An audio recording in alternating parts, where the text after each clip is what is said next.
اليوم خسرنا الماتش ضد فرنسا أييه، ولكن الخاسر الأكبر جميطو راه خصك تعرفوا شكون. كمل معايا الفيديو حتى الاخر باش تعرف البلان.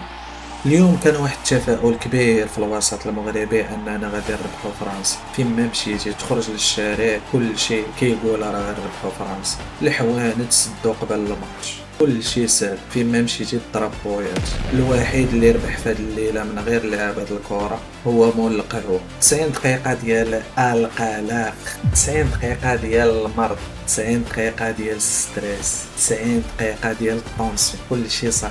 اللي كيضرب طبلة الحكم هو العدو ديالنا، ولكن اللي ما عجبناش هو ديك الروح اللي شفناها في الماتشات اللي فاتوا ما شفناهاش مع فرنسا، العدو الاول ديال البلاد، وهي اللي سبابنا في عذابنا. اللعابة حسينا بهم باردين بحال ضاربين البيصر في الصباح مع زيت العودو وبيضاتو، تقاد حتى واحد فيهم ما باغي يلعب من غير بون. الله يخلي له داك الوليد.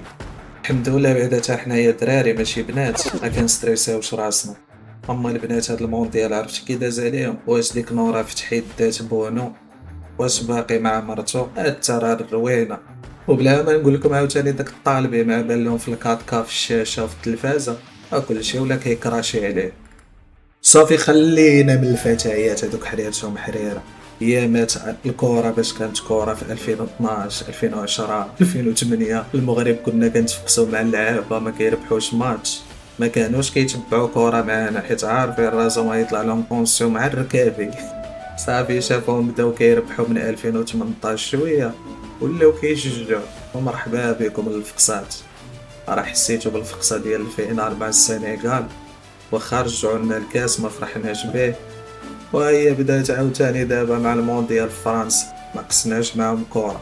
ها هو الماتش ساد، اللعابة غادي يضربوها بدوش، ياكلوا احسن ماكلة بصحتهم، غادي يركبوا في الطيارة ديالهم ويخرج فاكونس، يعيش جوال مع راسو، كاسب